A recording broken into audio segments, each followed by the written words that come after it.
Okay? Abogado. Totoong may puso at malambing magserbisyo. Malambing, lambing, lambino, kaya diba? naman nilalambing natin, diba? Numero 34 sa balota, ang kabaka ng bayan at lambing na natin sa Senado, Attorney Raul Lambino!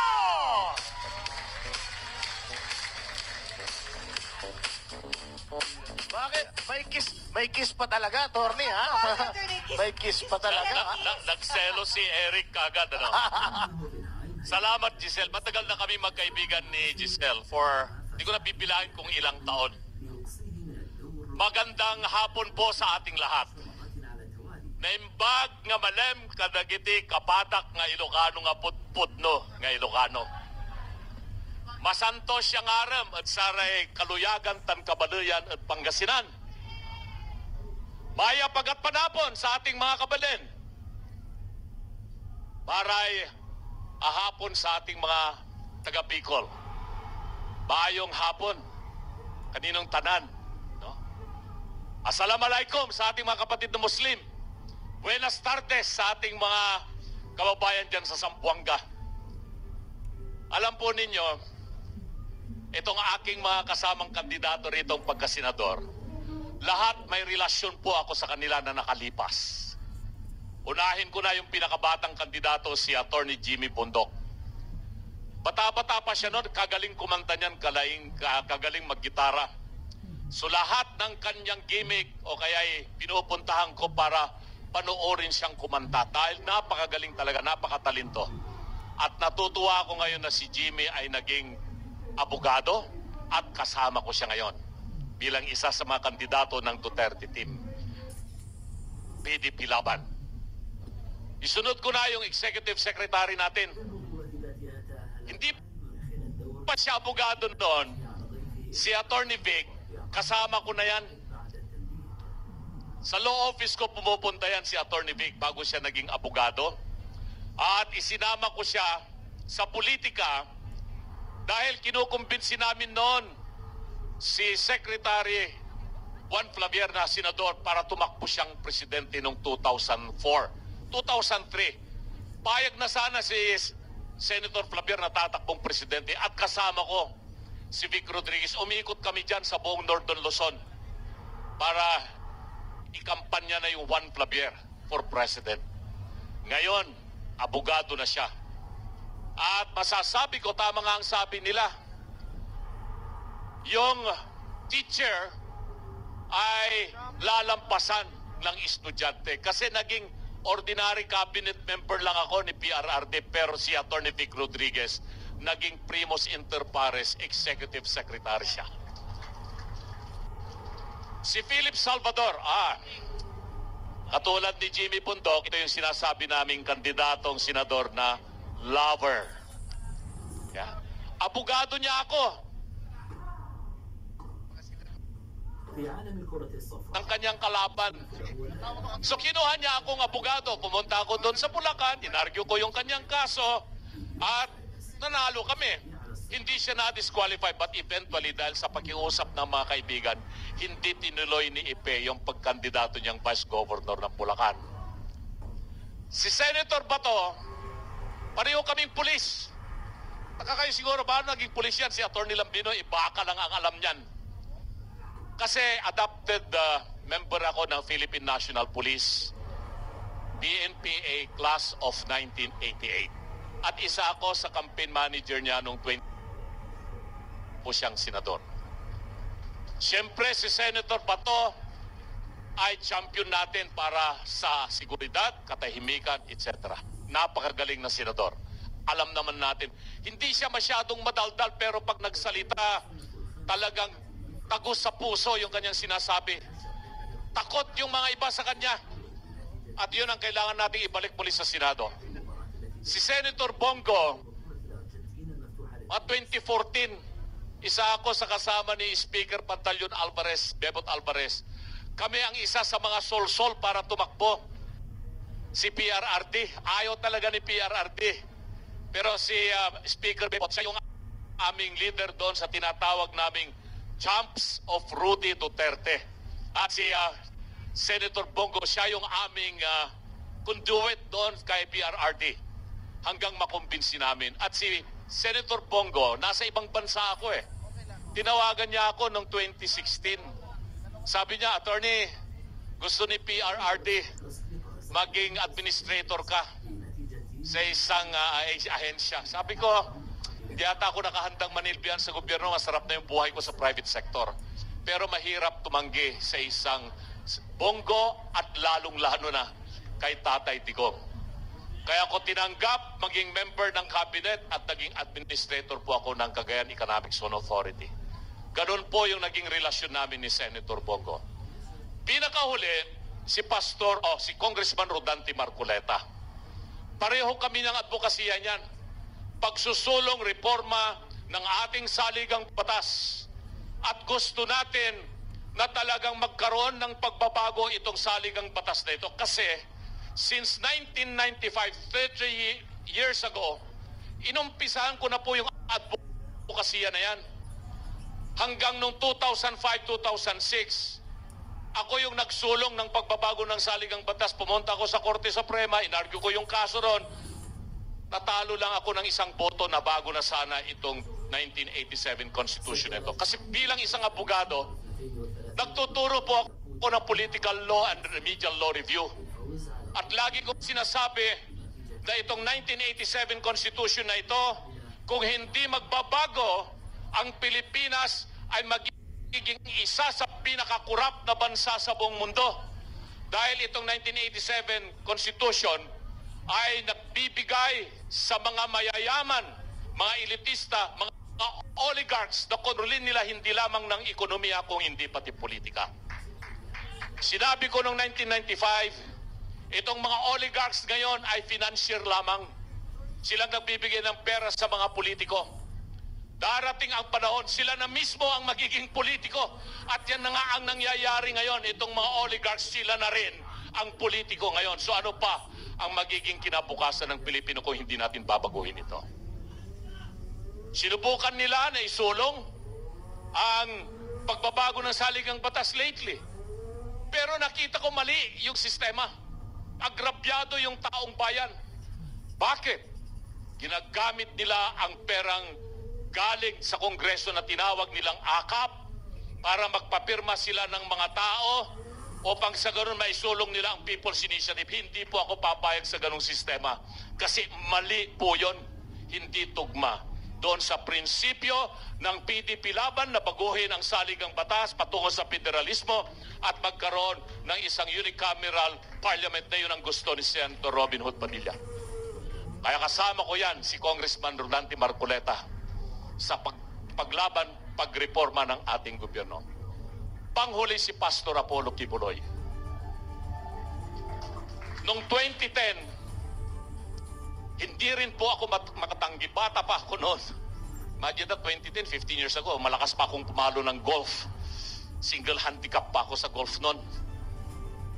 Pinatakbo po akong senador noong 2010. Alam ko, napakahirap. Lalong mahirap kasi hindi popular yung nakaupong presidente noon. Negative yung kanyang trust ratings, President GMA. Pero tulad ng binanggit ni Giselle, ako po, isa sa karakter ko, masasabi ko, hindi po ako nang iiwan at ipaglalaban ang aking mga kaibigan. Tumakbo akong senador noon. Ang isa sa tumulong at nagbigay kung mahirapan ako, hindi ako mananalo, inimbita po ako at nagpunta po ako sa KOJC sa Davao. Napunta pa ako sa Tamayong, nakailang beses po akong bumisita. At yung mga instruction sa lahat ng mga media outlets ng SMNI, KOJC sa buong Pilipinas, laging nandoon sa akin. Kaya maraming salamat, Pastor Apollo Kibuloy. So yan po yung relasyon ko sa mga 8 kandidato ng Team Duterte PDP Laban. Ano naman ang ginagawa ko dito ngayon? Ilocano ako. May sak nga Ilocano nga kandidato under Team Duterte PDP Laban. Ngamda kayo nga kabagyak, ilyak nga Ilocano. Amoyo no sinutipot-pod no nga Ilocano. Diyay may sa nga day ti puso nga na nakarakter tata. Dahil tamang ibagbaga nga Ilocano, handang amuak sa ot, Ilocano datatahang nga dimmakkel, di tayan tayo Ilocos. Ano ngayon ang dahilan kung bakit po ako tumakbo? Dahil wala po sa aking panaginip, plano. Sabi ko, not even an impossible dream na tatakbo akong senador. Pero ano nga ba ang dahilan at nakumbinsi akong tumakbo?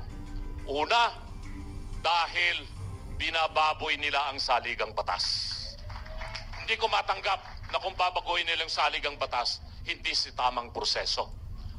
Pangalawa, nung inumpisan na nila na banatan ng banatan si BP Inday Sara na kung ano na ang mga lumalabas, tinira nila sa DepEd, tapos titirahin nila yung confidential fund. Alam naman po natin kaming mga abogado, merong circular yan ng Commission on Audit at meron ding executive order kung paano i-handle ang confidential fund. At dito sa problema ng confidential fund, hindi pa tapos yung final audit eh. Meron lang notice of disallowance, ibig sabihin hindi pa nakukumpleto yung mga dokumento, pero nagtapos na yung taon dahil nga naibigay yung confidential fund, magtatapos na rin yung taon at kailangan gamitin yon. Tapos yun ang sasabihin nila na peke-peke yung mga pumirma kung sino ang tumanggap ng intelligence fund. E di hayaan muna natin yung Commission on Audit na maglabas ng hindi lamang notice of disallowance at sabihin ng Commission on Audit na nagkaroon ng graft and corruption. Wala pong ganon. Pero pag pinakinggan mo yung sinasabi ng mga nasa Quadcom, maliban lamang sa isang Congressman Marcoleta na siyang malakas at matatag nagdepensa, kitang-kita ko kung paano nila talagang winalangya yung hearing para lamang maisampa nila ang impeachment. At dito na nga, sabi ko, isasampa nila yung impeachment. Kaya nung tinawagan po ako ni Executive Secretary Miguel Dea, nasa abroad na naman ako. Ayan si Astra, Naik, si Attorney Aimee, yung mga kasama ko sa PDP Laban. Alam nila wala sa plano ko po na tumakbo sa pagkasenador. Pero alam naman po natin na isasampa yung impeachment case laban kay Vice President Sara. Sabi nga ni Attorney Vic, papayagan ba natin na nakawin nila yung Vice Presidency? Hindi tayo papayag. Kaya sabi ko, sige, baka sakali sa tulong po ninyo ng PDP Laban, ng lahat ng mga volunteer groups na tumulong kay PRRD noong 2016 at tumulong kay VP Sara Duterte noong 2022 election at kay Senator Robin Padilla na ginawa natin siyang number 1 ng 2022 election, may pag-asa kami na manalo sa eleksyon na ito kahit na wala po kaming milyong pera na gagastusin. Dito natin may papakita yung tunay na lakas ng partido PDP Laban, lakas ng Team Duterte at lakas ni Senator Robin Padilla. Mga kababayan, sabi ni Giselle kanina, kabaka ng mamamayang Pilipino. Ano ba ang ginagawa ko ngayon bilang isang abogado? Medyo semi-retired na po ako sa law practice. Pinobaya ko na po sa aking mga anak na mga abogada na at mga manugang na abogado. Ang ginagawa po ngayon ay isa po akong magsasaka. Nag-aalaga po ako ng mga baka. Alam po yan ni Kaipe Salvador. Alam po niya yan. At nagtatanim ng palay, mais, gulay, kung ano-ano. Mahigit 100 pamilya sa Pangasinan ang tinutulungan namin magkaroon ng hanap buhay sa pagsasaka. Tinuturuan namin sila ng tama. Dahil sa tingin ko, ang food security ang pinaka-importante sa lahat ng tao. Hindi ka magkakaroon ng magandang kalusugan kung ikaw ay gutom. Hindi ka magkakaroon ng magandang edukasyon, makakapag-aral kung ikaw ay gutom. Hindi ka rin magiging masaya kung ikaw ay gutom. Pero ang sitwasyon natin sa Pilipinas ngayon, malawak ang kagutuman. Hindi ako ang nagsasabi niyan. Ang nagsasabi yung survey ng SWS, nakaranas ng mahigit 63% ng Filipino na sila ay nagugutom at tumaas yung poverty index natin to more than 70%. Imagine that sa panahon lamang ng 2 taon pagkatapos ng termino ni Pangulong Duterte. At sa hirap na dinanas natin ng pandemic, bakit biglang sumalya at sumipa pataas ang kahirapan sa Pilipinas? Ano ang dahilan? Naniniwala ko ng dahil sa corruption, sabi ni Attorney Jemmy Hinlo. Ano ang mga korupsyon na nangyayari? Bakit mataas ang bilihin? Dahil yung mga produkto sa kanayunan hindi makakarating sa syudad o kaya sa merkado. Dahil sira-sira yung mga daan, sira-sira yung mga tulay, nabubulok yung mga pagkain doon sa mga bulubundukin o sa mga bukirin sa iba't ibang panig ng probinsya. Bakit? Dahil sa korupsyon, hindi nila napagawa ng tama yung mga kalsada at mga tulay. Dahil din sa korupsyon, kaya maraming mga tao ang hindi na kayang bumili ng kanilang kagamitan. Ano ang inflation ngayon? Nasa about 5%, 6%. Tataas pa yan. Yung inflation na yan. At dahil dyan, mas maraming Pilipino ang magugutom at maghihirap. Kaya, ito na lamang po ang pag-asa ng Pilipino sa eleksyon na ito, na ang mga magiging susunod na senador ay meron silang pusong magserbisyo ng totoo. Sabi ni Atty. Vic kanina, sinasabi na bumili lamang kami, pinabibili lang kami ng suka, tapos tumakbo na kaming senador. Ibig sabihin nila, wala kaming tsansang mananalo sa eleksyon na ito kasi wala kaming pera. Hindi katulad nila, marami silang pera, bilyon na yung kanilang ginagastos sa political advertisements, sa TV, sa radio, sa newspaper, sa naglalaki ang mga billboard, LED. LED. Yun po ang ibig nilang sabihin. Wala namang pera yung mga taga-PDP, paano mananalo na yan? Suka lamang ang pinabili, tumakbo ng senador. Ang sabi ko, sinagot ko sa vlog ko yung kahapon. Totoo po, inutosan po akong bumili ng suka at bumili ako ng suka. Siniguro ko na talagang suka yung aking binili, hindi po droga yung aking binili. Sabi ni Senator Bongo, tulad ni Ipe, masim-masim ang kanyang amoy. Pero yung sukang binili ko, hindi lamang pumaasim.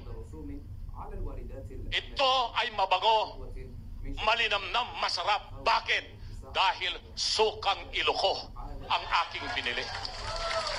At kami ngayon sa PDP Laban, may asim po kami na magserbisyo ng tama para sa Pilipino. Kaya wag po nilang maliliitin na kami ay bumibili lamang ng suka. Dahil yung suka na nabili namin para malinis ang mga tanso, at malinis ang mga piking ginto, at malinis yung droga sa Pilipinas. Di ba masarap sabihin? Tumatawa si Mayor Mike Rama, yung aking boss. At si Manong Sid Lapenya, nakita ko rito, kababayan ko yan sa Pangasinan, Manong Sid. At syempre, bago ako magtapos, may mga grupo po akong nais batiin. Maliban sa lahat ng mga party list groups na nandito, nabati ko na po si Speaker Bebot Alvarez. Batiin ko rin po yung aking mga kapatid sa Philippine Eagles. Maraming Eagles sa inyo. Mabuhay po kayo. Yung aking mga kapatid sa aking fraternity na Alpha Phi Omega na pinamumunuan ni Secretary Mamao at si Secretary Bebot Bello at saka si Astra Naik at saka lahat ng mga nandiyan. Mga 20 yung kumamay ng kaliwa sa akin. Sabi, bakit mo kinakamayan ng kaliwa yan? Di ba, komunista lang kumakawin ng gano'n? Hindi, dahil yun po yung pagkamayan. At saka yung PDP Laban, originally, kaliwa. At syempre, yung mga Ilocano at Pangasinan na talagang nagbiyahe sila galing ng Ilocos, Isabela, Cagayan, at iba-ibang lugar na nandito dito. Itaas nga ninyo yung kamay, mga Ilocanong katulad ko. Dahil hindi kapadak namang mga antibugong kan rabong. Nyakit din ay na nagtangkan, dahi tadilayon niya. Anawat, sudila. Yan ang tunay na Ilocano. No? Hindi yung sasabihin nila na ang Ilocano ay sila lang. Mas marami kami ngayon sa Ilocos. gising na po kami sa katotohanan. Dahil marami sila, ang dami. At siyempre yung grupo ng mga veterano. Malapit sa amin ni Senator Bato at ni Senator Bongo ang mga veterano, ang mga militar. Kaming dalawa ni Senator Bongo ay adopted classmate ng Class 92 ng Philippine Military Academy. Kaya pagkatapos po nito, aakyat na po ako sa Baguio at makikiusap sa aking mga kaibigan ng mga sundalo na graduate ng Philippine Military Academy. Pero meron po silang hinihingi sa akin. Sabi nila, Mr. Bok, pag nadalo kang senador, kayo ni Senator Bato, Senator Bongo, sana maisulong nyo yung batas na magpapalakas sa aming mga veterano. At dahil po dyan, isa sa batas na aking pinag-aaralan at idudulog sa Senado, kung ako man ay pala rin magiging principal author ako, kung hindi man siguradong mananalo si Senator Bato at saka si Senator Bongo, ang pagtatatag ng Department of Veterans Affairs. Kasi hindi naasikaso yung mga veterano. Ang mga veterano, Bivaw, isang opisina lamang po yan ng Department of National Defense. Pero mga veterano, hindi lamang po yung mga lumaban sa gera. Kasama na rin po yung mga membro ng pamilya nila at yung mga naulila. At marami po tayong dapat na gawin para matulungan ang mga veterano, mga pamilya nila. Isa sa mga advokasya ni Senator Bongo ay Malasakit Center, Health Center, pagtatayo ng mga specialized regional hospital. Maigi siguro, dagdagan natin, Senator Bongo, nag-iisa lamang yung Veterans Memorial Hospital dito sa Quezon City. So yung mga taga Mindanao, taga Cagayan, taga Bisaya, na mga veterano, matatanda na, walang specialized hospital na mag-asikaso sa mga matanda, kailangan pa ba nilang pumunta ng Quezon City?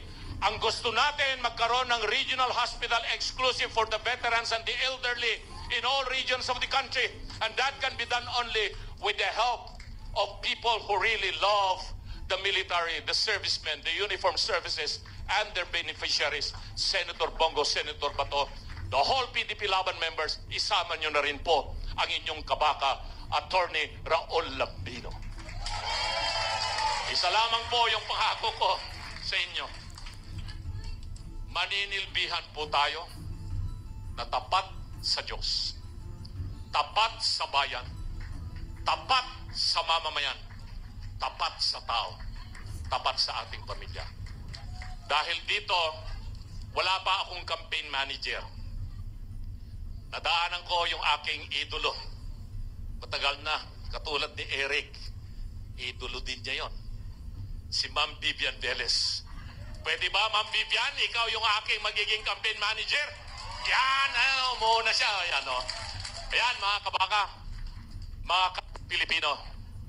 Kanina, tinanong ko si Attorney Bundok, kumanta ka na ba? Hindi pa eh. Tinanong ko si Senator Bato. Sabi ko, partner, kumanta ka na ba? Kasi Senator Bato, ang galing kumanta niya. Narinig niyo bang kumanta yan, Senator Bato? Oh. Pero mamaya, kung wala nang magsasalita kasi nandyan pa ang aking kaibigan, si Ipe, Mr. Epektibo. Siguro pag wala pa si PRRD at walang entertainer dito, maliban si Giselle, ay pwede kami ni Senator Bato na mag-entertain sa inyo. Maraming salamat! Mabuhay ang PDP Laban! Mabuhay si PRRD! Mabuhay si Vice President Inday Sara! Mabuhay ang mamamayang Pilipino. Salamat po. Number 34, Attorney Raul Lambino! Buhay kayo! Mabuhay po kayo. Salamat sa pagiging matapat. Ayan. Yes. Number, ano number niya? Tanungin nga natin kung talaga nakikinig ang mga kasama natin dito. Yes. Anong number ni Attorney Raul Lambino? Good. Importante kasi yung alam nila yung numero. Siya lang ang nag-iisang Ilocano dito sa slate natin sa Team Duterte. Yan, at fan din siya ni Vivian Velez. Oo, diba? Pero talaga, alam, kilalang-kilala to si Raul Lambino. Yung ang joke ko palagi sa kanya dahil isa siyang Ilocano, siya ay tunay na nakadakdakel. Ano nakadakdakel? Parang iba yung dating sa ano nakadakdakel? Ito siya. Sige, ikaw nga. Gawin mo yung... Nakadakdakel. Nakadakdakel. Dakdakel.